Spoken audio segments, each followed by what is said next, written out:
रिदा की मौत के बाद पूरे घर में सन्नाटा छा जाता है। हर तरफ खामोशी और उदासी होती है। मगर रानी पर इस सदमे का जरा भी असर नहीं होता। लोग जैसे ही ताजियत करके घर से निकलते हैं, रानी का रवैया अचानक बदल जाता है। वो गुस्से में फजा की तरफ बढ़ती है और उसके बाल पकड़कर जोर से खींच लेती है। रानी चीख कर कहती है, खैबरदार, अपनी बहन के मरने के बाद मेरे भाई को इस्तेमाल करके अपने करीब करने की कोशिश मत करना। फद्दा कांप जाती है। वह फौरन रानी के कदमों में बैठ जाती है। दोनों हाथ जोड़कर रोते हुए कहती है, भाभी, खुदा के लिए बस कर दें। एक बहन तो खत्म हो गई, दूसरी बहन का सर ना खाएं। मैं आपके सामने हाथ जोड़ती हूं, मुझे और मत तोड़ें। मगर रानी को रहम नहीं आता। वह फजा के बाल मजीद जोर से पकड़ती है और कहती है, अब तुम्हारी ड्रामेबाजियां शुरू हो गई हैं। कमरे में रानी की बुलंद आवाजें और फजा के रोने की आवाजें गूंजने लगती हैं। यही आवाजें सुनकर जरून भागता हुआ कमरे में पहुंचता है। मंजर देखते ही वह गुस्से में आ जाता है। जरूरून फौरन रानी को धक्का देकर फजा से अलग करता है और फजा को अपने गले लगा लेता है। फजा फूट फूट कर रोने लगती है। जरूरून गुस्से से रानी को देखकर कहता है, खबरदार, अगर आज के बाद आप फजा के करीब भी आए तो मैं बर्दाश्त नहीं करूंगा। उसी दौरान तदफीन के बाद साकब भी वापस आ जाता है। जरूरून उसके सामने सारी बात रख देता है और साफ लफ्जों में कहता है, अब एक लम्हा भी मैं फजा को इस घर में नहीं छोड़ूंगा। मैं उसे अपने साथ ले जाऊंगा, इससे शादी करूंगा।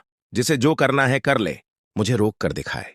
जकिया बेगम यह सब सुनकर हैरान रह जाती हैं और कहती हैं, बस जरूरून बहुत हो गया है। जरूरून अपनी मां की तरफ देखकर कहता है, अम्मी, आपकी बेटी ने फजा के साथ अच्छा नहीं किया। अब मैं खामोश नहीं रहूंगा। कमरे में खामोशी छा जाती है। फजा जरूरून का हाथ मजबूती से पकड़ लेती है और सबको अंदाजा हो जाता है कि अब जरूरून अपने फैसले से पीछे नहीं हटेगा। जरूरून का फैसला सुनकर कमरे में खामोशी छा जाती है। रानी के चेहरे पर गुस्सा और बेबसी साफ नजर आती है, मगर वह कुछ कह नहीं पाती। फजा जरूरून के साथ खड़ी होती है। उसकी आंखों में खौफ भी है और यकीन भी। जरूरून फजा का हाथ मजबूती से थाम लेता है, जैसे उसे यकीन दिलाना चाहता हो कि अब वह अकेली नहीं है।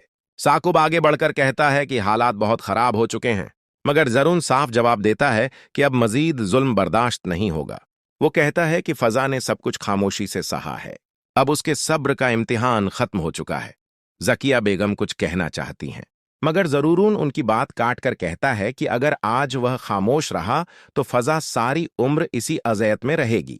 फजा की आंखों से आंसू बह निकलते हैं, मगर वह पहली बार खुद को महफूज महसूस करती है। रानी गुस्से में कहती है कि यह सब उसकी मर्जी के खिलाफ हो रहा है, मगर जरन साफ लफ्जों में कहता है कि अब किसी की मर्जी नहीं चलेगी, सिर्फ हक की बात होगी। वो ऐलान करता है कि वह फजा को इसी वक्त अपने साथ ले जाएगा। फजादा आहिस्ता से कहती है कि वह जरून पर भरोसा करती है। जरूरून सिर हिलाकर उसे तसल्ली देता है और कहता है कि अब कोई उसे हाथ नहीं लगा सकता। घर का माहौल बदल चुका होता है। रानी की चालें नाकाम हो चुकी होती हैं। साकब खामोशी से सब देख रहा होता है और फजा की किस्मत का फैसला अब जरूरून के हाथ में आ चुका होता है। जरूरून फजा को साथ लेकर कमरे से बाहर निकलता है और उसके कदमों में वो यकीन होता है जो अब किसी के रोकने से रुकने वाला नहीं होता। गाड़ी खामोशी से सड़क पर आगे बढ़ती रहती है। फजा की नजरें सामने होती हैं, मगर उसके जहन में पिछले चंद घंटों के मनाजिर बार बार घूम रहे होते हैं। एक बहन की मौत, रानी का जुल्म, और अब यह अचानक फैसला। जरूर गाड़ी चलाते हुए बार बार फजा की तरफ देखता है, जैसे यकीन करना चाहता हो कि वह वाकई उसके साथ महफूज बैठी है। फजादा आहिस्ता आवाज में कहती है कि उसे अब भी डर लग रहा है। जरूरून फौरन कहता है कि जब तक वह जिंदा है कोई उसे नुकसान नहीं पहुंचा सकता। वो कहता है कि बहुत बर्दाश्त हो चुका, अब खामोशी गुनाह बन चुकी थी, इसीलिए आज उसने फैसला किया।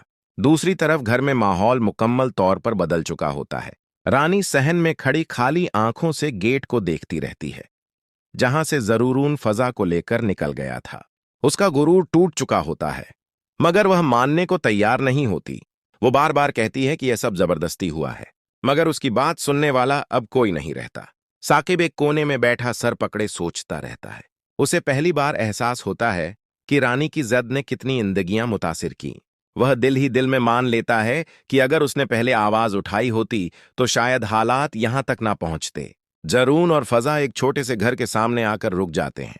जरूरून कहता है कि फिलहाल यही उनकी पनाह है।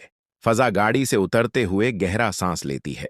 उसके दिल में खौफ के साथ साथ एक अजीब सा सुकून भी होता है, क्योंकि आज पहली बार उसने अपने लिए खड़े होने वाले को अपने साथ देखा है। जरूरून दरवाजा खोलकर फजा को अंदर ले जाता है। घर सादा होता है, मगर फजा को वो जगह महफूज महसूस होती है। जरूरून कहता है कि यह सब आर्जी है, मगर नियत और साथ हमेशा का है।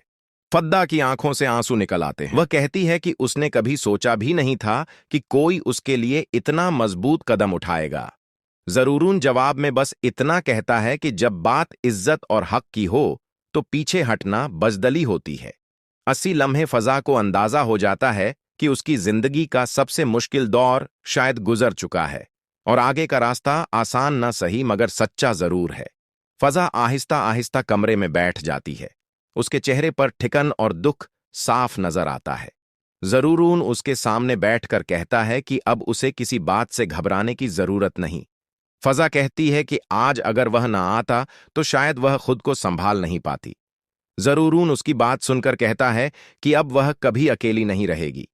दूसरी तरफ रानी बार बार फोन करती है, मगर जरूरून फोन बंद कर देता है। वो साफ लफ्जों में कहता है कि अब किसी को फजा पर दबाव डालने की इजाजत नहीं दी जाएगी। फजा खामोशी से सिर झुका लेती है।